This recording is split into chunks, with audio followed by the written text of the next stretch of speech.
How you doing? What's your thoughts, Gloria, on Folding Ideas' new video?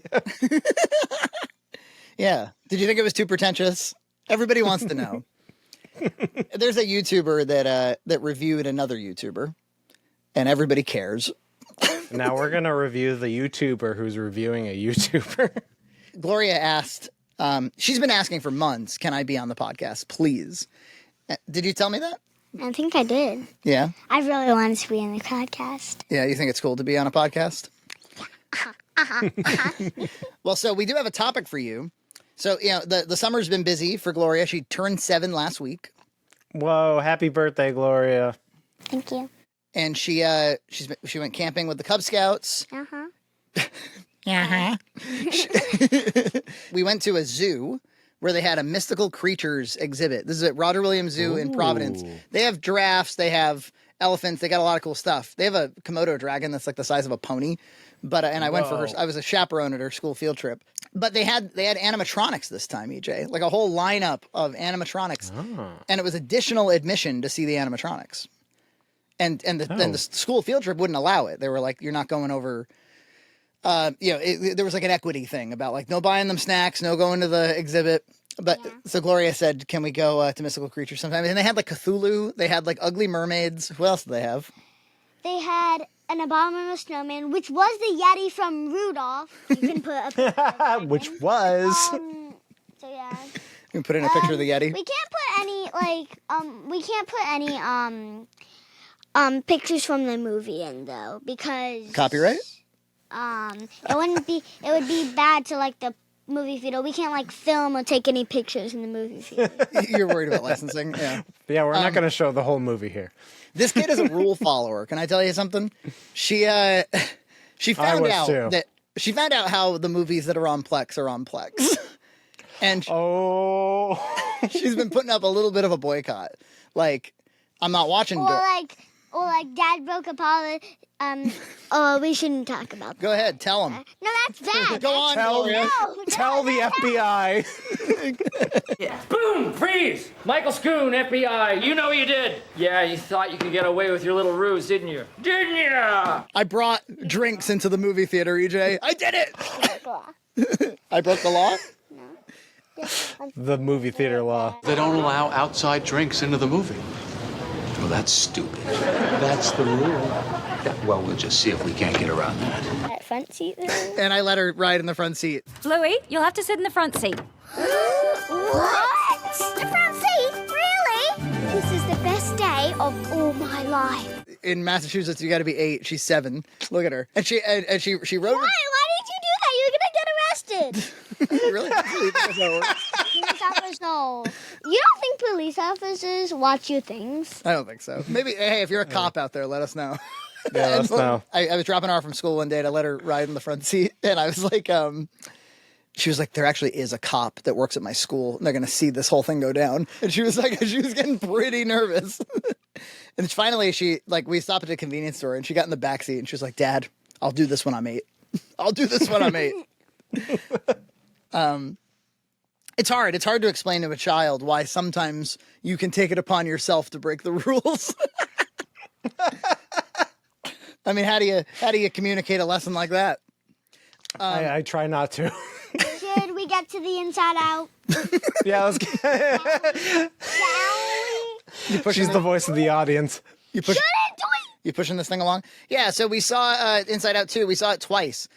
I'm going to start by saying that there was some kind of a YouTube, some dumpy, trashy YouTube thing you were watching where the guy was like, I believe that there's going to be more emotions in Inside Out 2. like Schadenfreude and all these other guys. And like there's going to be Schadenfreude because there was a deleted scene in the Inside Out 1.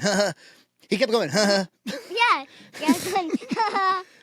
At least it's what I would love to happen in this new film, of which we hope there will be many. His pride was hurt. They would use the character. That's not a bad word. Because he's going to be the hidden emotion. And he created this whole mystique of the hidden emotions. There's no hidden emotions. There is no hidden emotions. Except for that white one that is like in there.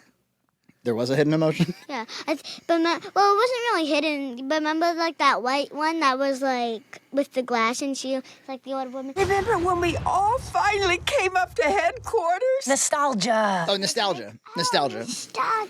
Yeah. There's an old there was an emotion that won't show up in Riley's life yet called nostalgia. It was like a little old lady.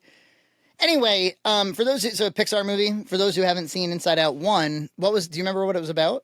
That sadness can be good. Yeah. Bingo. The kids got it. It's a movie about how you need to integrate sadness as a healthy emotion. And it's about like change. It features 5 anthropomorphic emotions. There's the meme that's like, what would it be like if toys had feelings? And then it was like, what would it be like if bugs had feelings? What would it be like if feelings had feelings? Am I doing okay? I saw the first Inside Out. I thought it was quite good. Yeah. They have to take all this abstract concepts and make it like, I think probably the harder thing about writing it is you have to make the story about the emotions themselves, those characters, and not about Riley, who they're piloting. Right. Like Riley's story is sort of small, their story is really large, and that's when it works best. So then this one I thought was better. And I like the first one. Oh. But this one I thought was even better. Same. I thought it was so good. Like, Anxiety had like a computer, not like an Apple computer, but like a computer with like projections, like everything that could go wrong. Oh. And like I really like that for some reason. Nice job. Really like that. Because we all have that computer in our head about our anxiety. So it's about Riley, the 13-year-old. She's 13 now. She's going through puberty. Her big life event is that, friends are her whole life now. There's a new abstract concept in the movie called the belief system, EJ. Where, like, in the first movie, you had those islands, or like, there's Family Island and Goofball Island, all these, like, totems of the person's personality. And then in this one, it was like, now all those memories are starting to develop into beliefs. And you get your sense of self from beliefs. And so they visualized it as like almost like a dimension of little strings you could pluck. And when you pluck the strings, it says like, I'm a good person. Yeah, like mom and dad are proud of me. That's actually one that was actually in there. Yeah, mom and dad are proud of me. I'm good at hockey. I'm a good friend. I'm a good friend. Yeah. And they reveal that the emotions have been launching bad memories into oblivion. They've been getting rid of them. They're like, we don't need these, and the good memories will form good beliefs, and that's where we'll get our sense of self. I'm like, that's pretty ingenious. That's very interesting. Yeah, it's really good. It's genius, and it's also not genius, because at the end they they get their old sense of self back, and they grow a new sense of self. That's like all the bad beliefs, all like good beliefs. Like it's okay. It's okay with all this stuff. You don't need to feel joy. You can hang on to anxiety. Anxiety is good. Like remember she said we had to study for a test. That's good. Yeah, like you can like Envy is good. Envy. I don't really know what envy's for. That's a great point, kiddo. She's because they introduce 4 new emotions. Puberty is like a demolition crew. They mess up the whole place. They leave before it's even finished, and 4 new emotions show up: anxiety, envy, embarrassment, and ennui. Are they all? Well, with the exception of anxiety, they're all E sounds, aren't they? Huh. Yeah. So Gloria is saying like anxiety can be a healthy emotion if it's helping you foresee something. Except for embarrassment too. That doesn't end with an E. It begins with an E. Oh really? Yeah, embarrassment. Embarrassment. Yeah, so anxiety kind of becomes the antagonist of the movie because the way she puts it is she's like fear, which is an existing emotion, is here to warn Riley about all the things it can see. And anxiety is here to warn her about all the things she can't see. Oh, it's Maya Hawke. So she plays a character in Stranger Things. Yeah. Okay. She was good. It's Uma Thurman's daughter. So, yeah, almost immediately, Riley goes to this hockey camp. She's going to be with older girls. She doesn't know how to fit in. She's there's like music she likes. She has to pretend she doesn't like that music to fit in. And so her sense of self is being challenged. And anxiety's whole thing is like, this sense of self thing is working against us. Throw that in the trash. We'll make a new sense of self. It doesn't matter who we are, whatever guards us from future dangers. And I just thought that was evil. It is, right? I thought that was like just like plain evil. I think they like made her like a bad guy and then said, and they like tried to throw her in back as a good guy because they don't really want to make a bad guy. I don't think. I think that you can't really have a bad emotion. I think, like, except for envy and embarrassment, I think like those Never mind. Except for those ones. I think those are like just like backup emotions. Except for embarrassment. Embarrassment helps you if like you're embarrassed that you're doing like an evil thing and you. It's a warning, right? Yeah. It's like I don't really know what envy is good for though. yeah. I mean, I guess it's just to make like. Or what if you were a bad person and part you of were being jealous human. of good people, and so you became a good person? Envy's something humans experience, so you have to mitigate it. Right. I mean, obviously, it's like it's why the commandments say like don't covet your neighbor's goods and stuff. It's because it's something you have to be aware of because it's something that happens in the human experience. What I thought was really brilliant was anxiety decides we don't need any of all these other emotions are useless. They're all working against us. So that she kind of imprisons them for some of the movie. And she has all of the kind of the workers of Riley's brain just like endlessly drawing nightmares. Like there could be this nightmare. There could be this nightmare. What about this night? Just complete. Like the drawing like every little possible thing that could go wrong. Yeah. Do you ever feel that way? Do you ever feel like you're worried about like a million different things, like things that are probably never going to happen? That like you have like a million things wrong?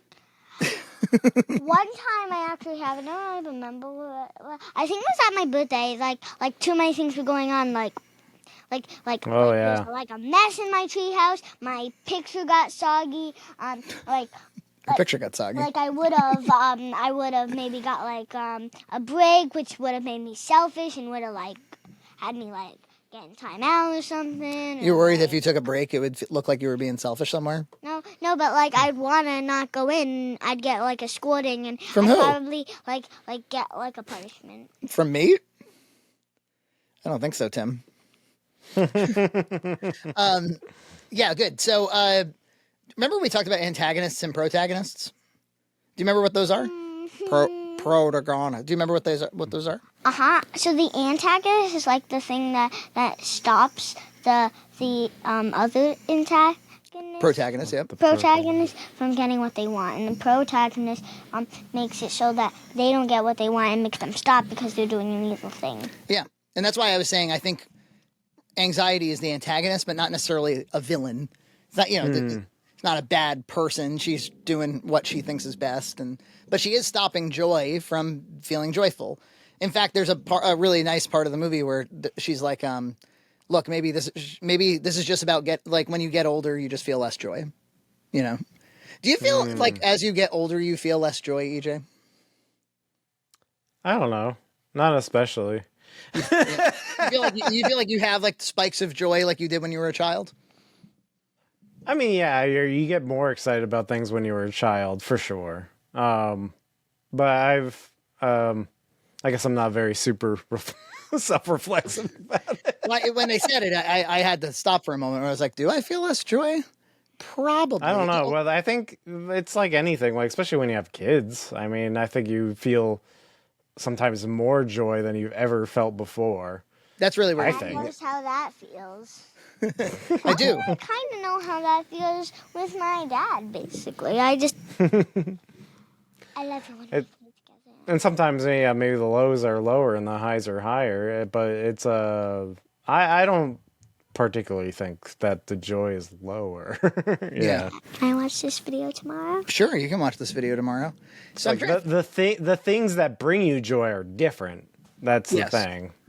So Yeah. like I would get excited like I'm wearing a Chrono Trigger shirt. When I got Chrono Trigger for my birthday in the year 1996, I felt a lot of joy, but it's very different from the joy I feel now. We'll taste. Wow. it's probably true that like my most joyous moments are like through her, for sure. Yeah. And that I wasn't feeling before I had a child. I'm trying to think if there's anything else. Yeah, there's a great line. It's not about Anxiety says it to Joy, I think. She says, it's not about who Riley is. It's about who she needs to be. You know, but she didn't mean it in an aspirational way. She meant it in like a ends justify the means kind of way. That was really smart. And really like a great way to talk to children about some like pretty complicated ideas. It's probably one of the most relatable movies you'll ever watch. Literally every single human being is going to go, oh yeah, puberty. Oh, and I thought it was great that they decided to, I thought puberty worked as a mechanism for this concept better than like being an 11-year-old moving, which is what the first one is. Yeah, because it is like a natural disaster in a way. You have no control over it, but it's happening no matter who you are. Yeah. Yeah. Yeah, there's a nice prologue where they're like, you know, so Riley's getting better at hockey. She got really tall, really fast, and and so Sadness is crying because she outgrew all of her clothes. And they're like, they're still Family Island, but it's really teeny now, and Friendship Island is humongous. And you know, like Disney, obviously, I got my problems with them because they don't do a good job with Marvel and Star Wars. I'm just going to tell you that right now. They just did Lightyear, you know, a few years ago or a couple of years ago. Yeah, Pixar hasn't made a lot of great movies. You like Turning Red, right? But Inside Out 2, I think, was their best in many years. I highly recommend it to all parents and all families. I think it's really strong. They didn't even like do, like they could have done like Riley has a crush, or they didn't even do that. It was just straight up like she's trying to fit in with an in-group. And it's all the emotions. You know, you could critique the third act is the exact same third act as the first movie, which is like, we need to get back to headquarters and we're stuck in some other part of the mind or whatever. But all right, kiddo, I think that's our discussion. Okay. Well done. Did you enjoy being on the podcast? Was it everything you thought it would be? Bye. Bye. Did you enjoy Inside Out? Did you enjoy Inside Out too? Yeah, I did. Do you recommend it? Yes. What I really look forward to is editing it, because then we'll have like probably like pictures of like the first one, maybe. I don't know. Oh yeah, are you gonna edit? Yeah. Are you gonna edit this, Gloria? Yeah, you could edit this. Bye. Bye, love bug. Bye. Thanks for coming. You did a good job. Always a pleasure. All right. Well, that's a load off my leg. Subscribe to Red Cow Entertainment on Patreon for full episodes every other week.